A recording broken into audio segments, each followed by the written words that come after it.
más que nada merecemos. Estamos ya con el economista Fernando Peralta. Vamos a hablar sobre lo que teníamos. Muchos ya han celebrado, ha subido el salario básico unificado. Ya estamos algunos con esa buena noticia para algunos, para otros no tan buena. ¿Para usted? Pero a mí me da igual porque estoy de los dos lados. Así que fijación del salario básico en $482. Vamos a hacer un análisis económico con el economista Fernando Peralta. Bienvenido, economista. Qué gusto, bienvenido, buenos días. Muy buenos días, Sofía y Alex. Estoy a sus órdenes. Muchas gracias. Qué gusto saludarlo. ¿Cómo podríamos ver esta noticia que antes de despedir el 2025 y recibir el 2026 es prácticamente un salario que los ecuatorianos podríamos verlo con buenos ojos? ¿Cuál es su observación en relación a esto? Sí, efectivamente. A ver, ahora vamos a tener para el año 2026 un salario de 4.82 cuando cerramos el año 25 4.70. Hay unos puntos importantes a señalar. Primer punto, y que es clave, especialmente por un tema de expectativa y un tema de información que se da al público. Primero que hubo un acuerdo en el sector empleado-empleador que no ha sucedido desde hace muchos años.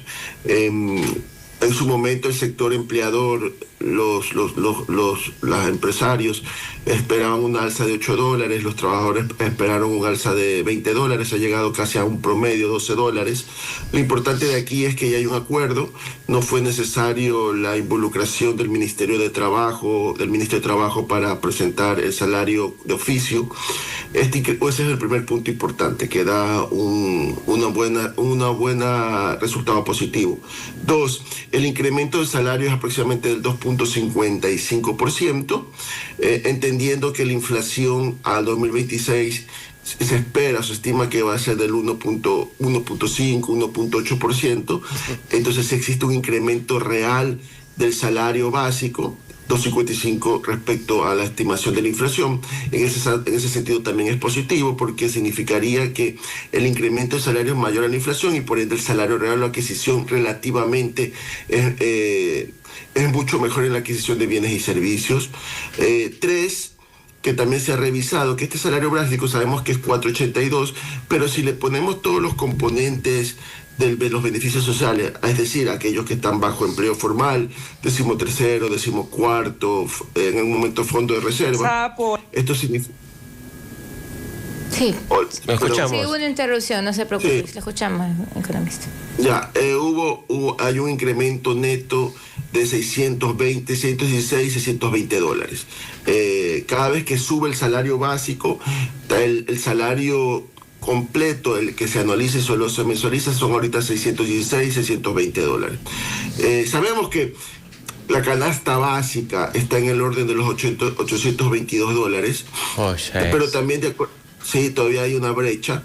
Ahora, también sabemos de que de acuerdo a las estadísticas del INEC, hay 1.6 perceptores de ingresos, es decir, en una familia no solo es una persona que genera ingresos, sino 1.6, es algo estadístico, que de alguna forma eso compensa para que el salario básico llegue a las estimaciones de la canasta básica. Todavía quizás haya una brecha que hay que seguirla trabajando.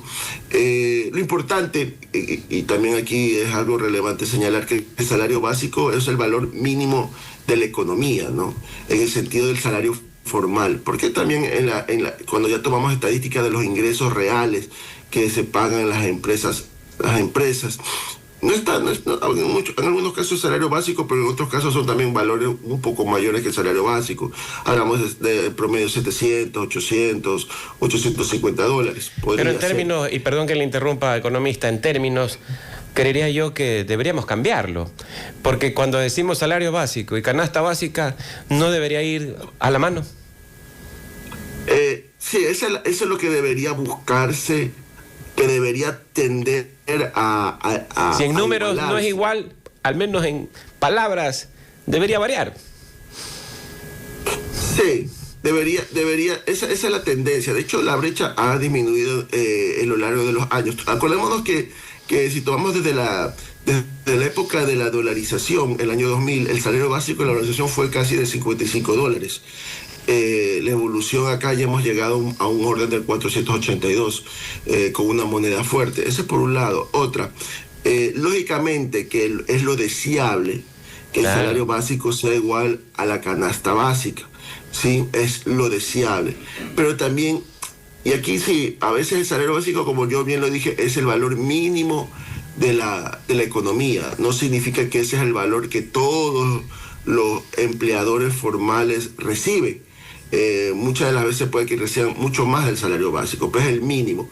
Ahora, hay un punto, porque también para que el salario básico sea igual a la canasta básica, tenemos que incrementar como sociedad la productividad la productividad que tenemos, los niveles de productividad, es decir, cuánto producimos con la misma cantidad de horas, con la misma cantidad de insumos.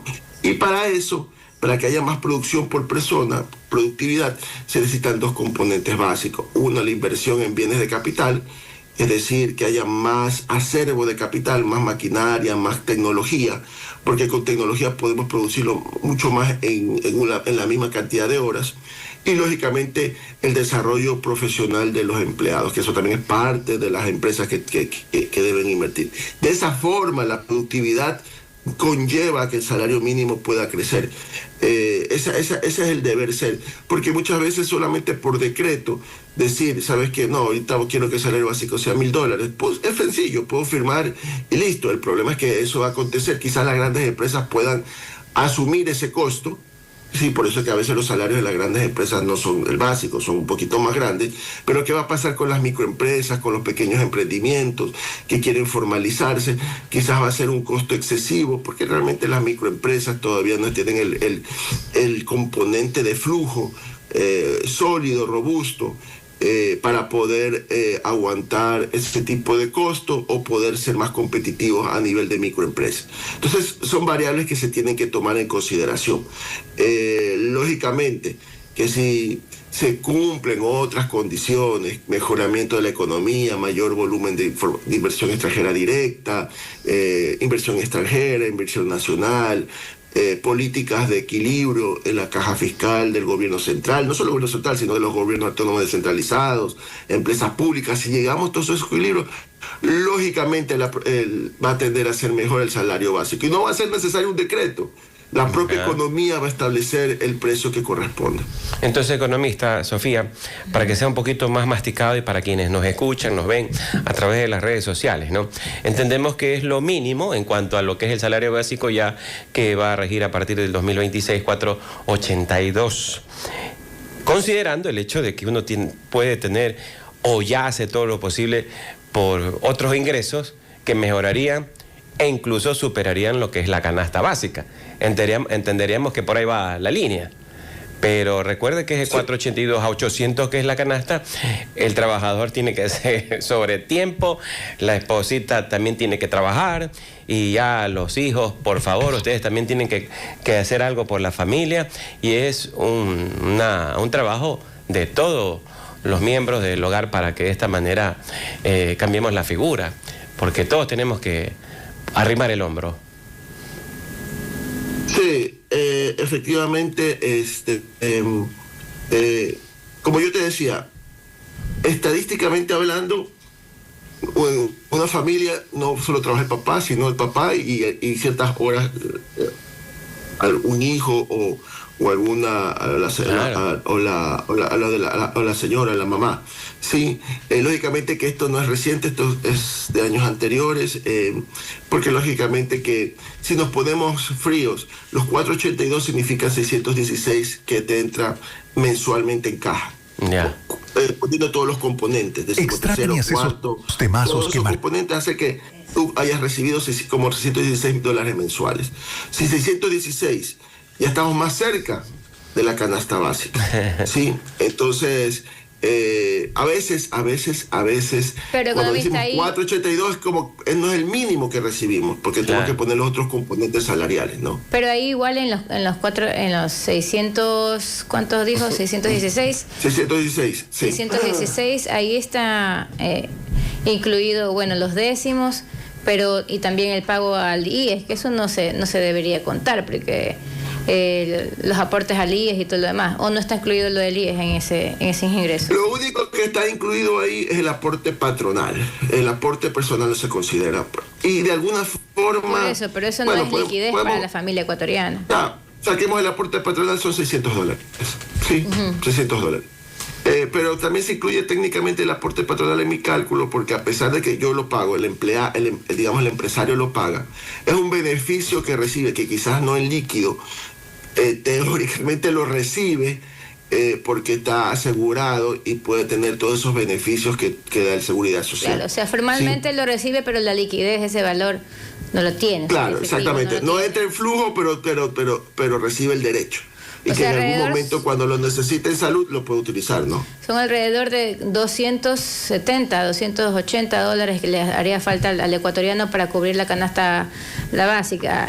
Usted dice que la solución sería mejorar la productividad para poder, también entiendo yo, bajar los precios de la canasta básica. Si hay mayor productividad, hay mayor oferta, y al haber mayor oferta, bajan los precios también.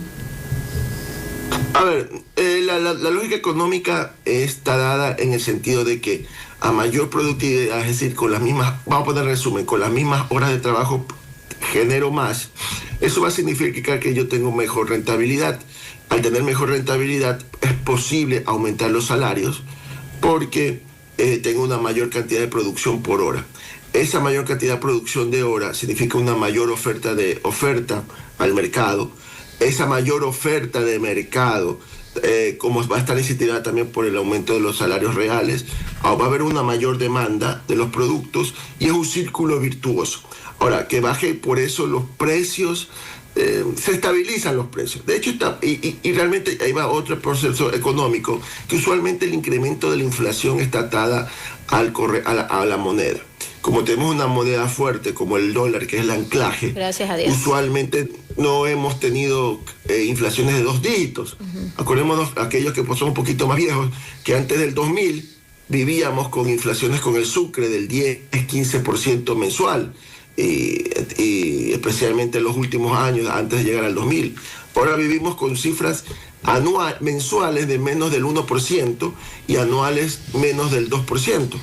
Entonces, realmente podemos decir que $100 en el año 2000 compraba ciertos productos, y ahora $100 relativamente compro un poco menos, pero no sustancialmente. Entonces, ¿por qué? Porque tenemos una moneda fuerte que ancla a la inflación. Más allá que también debe haber políticas del gobierno para controlar la inflación económica, pero hay un gran porcentaje por el anclaje de una moneda dura como el dólar. ¿Y cómo hacer para mejorar esa productividad? Eso iba antes economista. Ya. Ajá. Mira, esa era justamente este es como, por ejemplo, si usted tiene una computadora y tiene una computadora con cierta cantidad de capacidad, usted en una hora lo máximo que puede hacer es cierta cantidad. No puede hacer más. Aunque hace que se invente, en una hora va a ser cierta cantidad si tiene una computadora con ciertas características. Pero si esa computadora le duplico la velocidad, le duplico el disco duro, le duplico la velocidad, muy probablemente en la misma hora voy a generar quizás mucho más producción. ¿A qué llevo esto en la realidad en el tema de los bienes y servicios? Depende mucho también de la inversión. La inversión en el sentido de maquinaria con mejor tecnología, o inversión nueva que traiga tecnología nueva, que ayude a que la producción mía se duplique o sea mucho más, tenga mayor cantidad de bienes en el mismo tiempo. Ese es por un lado. Tiene que haber mucha inversión en bienes de capital, ¿sí? Como pasa con China, ¿sí? Y en volumen, se llaman las famosas economías de escala, produzco de forma masiva. Nosotros somos un país pequeño, pero pongamos el caso de China. Genera la mejor productividad y mejores costos y mejor competitividad de precios finales. Ahora, y otro componente es lógicamente el desarrollo profesional de los empleados, que eso está atado por parte de las empresas. Pero para hacer más inversión necesitamos también dinero, pues necesitamos tener, aunque sea en el colchón bank, digo yo, alguito para poder inyectar a esa inversión. Y si no, pues que venga de afuera la inversión, que venga la inversión extranjera y que pueda mover un poco más la economía, y para tener nosotros también fluidez o liquidez en el sistema circulando, en el sistema financiero, y poder también de alguna manera captar esos valores y poder reinvertir. Es que no es que podemos decir, ya vamos a invertir, pero clave. ¿De dónde viene esa plata? Sí, hay algo clave. En los grandes jugadores, los grandes inversionistas, en los mercados de capitales internacionales, siempre hay plata. A nivel internacional hay plata. Lo que más hay plata. La pregunta es ¿por qué no viene al Ecuador? Porque a nivel internacional hay plata para invertir. La pregunta es ¿por qué no viene al Ecuador?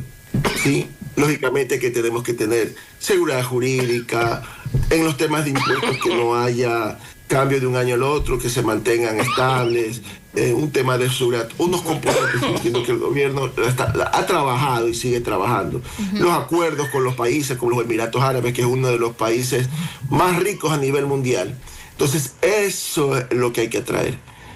No hay déficit de inversión, hay para invertir. Lo que hay que hacer es al Ecuador más atrayente a la inversión.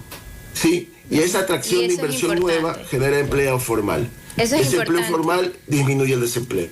Así es, traer dinero de afuera. Si aquí no hay, pues esperar que el dinero de afuera venga para poder generar mayor productividad y a su vez con eso ayudar a que el ecuatoriano tenga mayor ingresos y poder generar así una canasta básica mayor, un salario básico unificado mayor y cubrir la canasta básica. Muchas gracias, economista Fernando Peralta, por su participación aquí en la 96.9. Ha sido muy interesante conversar con usted sobre la fijación del salario básico en 482, un análisis económico que hemos hecho en este momento. Gracias, economista. Muchísimas gracias, Sofía, Alex, que tengan un excelente día y, bueno, deseándoles a todos ustedes feliz Navidad y un muy excelente año 2026. Gracias, igualmente, para usted y su familia.